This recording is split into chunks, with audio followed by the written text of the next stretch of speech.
Hello and welcome to the Big Island of Hawaii.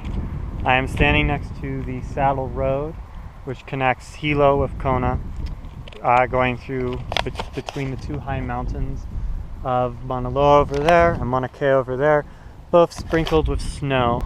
Today I'm going on the Pu'u O'o Trail, which in Native Hawaiian is Hill of the O'o bird, because the O'o bird, a beautiful endemic family of birds, was once found in the forests beyond and collected here. Unfortunately though, that bird is now extinct. Now the Pu'u O'o Trail goes through what is known as ʻakiapolaʻau, which are these really sort of, because we're wedged between two of the most active volcanoes on Earth, inevitably lava comes through and covers part of the land, and ʻakiapolaʻau is a patch of old growth forest that has been spared. And it's just a natural part of the Hawaiian ecosystem.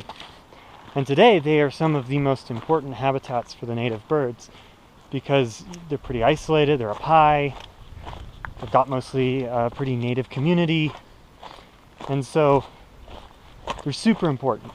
In this forest dwells a bird with a very unusual beak, the ʻakiapolaʻau. The bottom mandible is sharp and sturdy, while the top is long, thin, and curved. This finch fills the woodpecker niche on the island of Hawaii, searching for wood-boring beetle larvae. Using the lower beak to peck through the bark, creating an opening the bird can then use the long upper beak to probe into and pull the grub out, a behavior I was lucky enough to observe and film. I try to get you the interesting stuff. This marvel of evolution unfortunately is a very slow breeder, sometimes only laying a single egg every other year, as they take great care raising fledglings and teaching them how to properly use their really strange-looking bill, living in little family groups. Which, without my parents, I would have no clue how to properly use a corkscrew to open a bottle of wine. Through a combination of habitat loss, invasive rats depredating nests, and introduced disease, the ʻakiapolaʻau has become incredibly rare and considered an endangered species. But that is far better than this species' closest kin. The ʻakiapolaʻau appears to be the only surviving member of the genus Hemignathus. Once, the islands of Hawaii were home to other birds similar to the ʻakiapolaʻau, the Nukupu'us, which also fed on insects under bark. While one species, the giant scimitar-billed Nukupu'u, is only known from fossils, the other species disappeared in the 19th and 20th century, with Nukupu'u on Maui last being seen in the 1990s. These relatively recent sightings have made their status somewhat unclear. Are they extinct? How do we determine a species is extinct? Can you even prove the lack of any surviving members of a given species?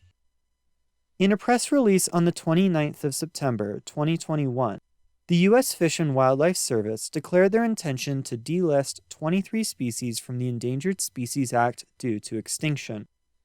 The big one that got all the attention was the Ivory-billed Woodpecker. However, the bulk of this list were 8 freshwater bivalves and 11 species from the Pacific, 8 of those from Hawaii, including the Kauai and Maui Nukupu'u. While most people think of Hawaii as a tropical paradise where you can get a tan at the beach, a biologist like myself knows these islands by a more sinister reputation, the extinction capital of the world. All one has to do is look at artifacts from the Kingdom of Hawaii during the time between European contact and when the United States annexed the island chain after backing a coup, to see how much biodiversity has been lost in an incredibly short amount of time. The Bishop Museum on the island of Oahu preserves several personal effects of the Hawaiian monarchs, which includes several ahu'ula associated with them. Spectacular feather cloaks traditionally only worn by the highest-ranking individuals in Hawaiian society, the ali'i. The reds came from the extant i'iwi and apapane. Blacks and yellows, however, were sourced from the o'os and the mamos, which only had a few yellow feathers each, so you can imagine the insane number of birds that were needed to create this cloak most famously associated with King Kamehameha I, who unified the islands of Hawaii and founded the Kingdom of Hawaii. This cloak is a sea of gold consisting of something like 450,000 mammo feathers. Special bird catchers went up into the upper elevation forests to procure feathers. It seems that when birds had been captured, often by applying sticky sap to an ohia branch, and feathers removed, they were released. And it is said that Kamehameha himself forbade the killing of the birds so that future generations could experience these beautiful birds and continue to use this resource respectfully. Unfortunately, the mammo whose feathers made up his iconic ahu'ula is now extinct, not because of traditional featherworks, but by the effects of European colonization on the islands. Forests cleared for cattle ranching, the birds over-collected by enthusiastic European naturalists with guns, nest predation by the black rats that arrived on European ships, or in the case of the o'o, whose black feathers made up these kahili, standards that act as a symbol of Hawaiian ali'i, most of the species roughly disappeared the same time as the introduction of avian malaria, which continues to decimate Hawaii's extant birds. Belonging to Mohoadi, o'os were a small but unique family of perching birds found in Hawaii, and like the first bird family to go entirely extinct since probably the moas. The last species to be declared extinct was the Kauai o'o, which was among the species that the U.S. Fish and Wildlife proposed to delist due to extinction in 2021.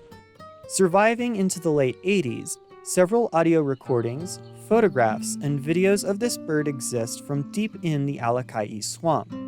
The songs especially, A Haunting Call from Beyond the Veil of Extinction, is a striking and melancholy reminder of the current extinction crisis.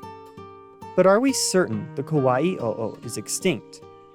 Yeah, the Kauai o'o is very likely extinct, but it is notoriously difficult to say a species is completely gone, because there is no data to back that up, just the absence of data. Anyway, the USFWS cites three main reasons that resulted in their conclusion that the Kauai o'o is extinct. An extensive rare bird search in 2001 covered much of the bird's range and turned up nothing. Using a model and expert opinions, the probable year of extinction was 1991, and they were 95% confident the species was extinct by 2000. And finally, because continued conservation work with extant endangered birds of Kauai in these same areas has not yielded any new sightings or evidence. Thus, it was recommended to delist the Kauai o'o from the U.S. Endangered Species List due to extinction. These are similar to the criteria the International Union on the Conservation of Nature's Red Book gives to declare a species extinct, which are: a taxon is presumed extinct when exhaustive surveys in known and/or expected habitat at appropriate times throughout its historic range have failed to record an individual. Surveys should be over a time frame appropriate to the taxon's life cycle and life forms. So that is essentially the basics. If pretty exhaustive surveys have been done where a species is expected to be and none are detected, the species can be declared extinct, which is, as we say in science, no data is some data. All it boils down to is what is the probability with all these searches someone would have found an individual. And if scientists are 95% confident they aren't around anymore, maybe it's time to call that species extinct. Listing a species as extinct, though, has ramifications. While the IUCN has no power to enforce conservation, their recommendations do influence those that can. And for those 23 species proposed to be delisted from the Endangered Species Act, that means they no longer will have legal protection and thus no funds going into protecting and restoring the habitat they used to inhabit. Thus, enter the controversy of delisting the ivory-billed woodpecker. A denizen of the vast bottomland swamps of the U.S. Southeast, these were among the largest woodpeckers in the world. After large-scale land conversion, the population dwindled to nothing, with the last known birds existing in a patch of old-growth forest owned by the Singer Sewing Company, which was actively being logged. The last universally accepted sighting being in 1944 in what remained. Today, I think the land is like a soy field or something. But rumors of the bird's continued existence keep popping up. The most famous being when the bird was declared rediscovered in 2004 in a patch of swamp outside Brinkley, Arkansas, which, of course, I had to visit. The ivory-billed woodpecker is the last native woodpecker in the United States I am yet to see. I had to at least try in this beautiful cypress swamp. And there are even signs around here explaining the difference between an ivory-billed woodpecker and a pileated woodpecker. Of course, someone shot the heads off some of the bird pictures, so now how am I supposed to tell? With no really convincing evidence collected in the following decade, however, the USFWS concluded it might be time to delist the ivory-billed woodpecker due to extinction. As with the Pu'u O'o, three main factors were taken into account. First, the ivory-bill is a very distinctive bird, with many features that would seem to make the species quite detectable. This is generally what makes me kind of skeptical of the species' continued existence. I have seen several species in the same genus in Central and South America, and they really let you know they are around. These woodpeckers are well known for this double knock sound, which, if they are present, you probably will hear this territorial display. Many surveys have been attempted. This included a 5-year survey around the Cache River after the sightings in Arkansas, not even mentioning all the birders that came looking.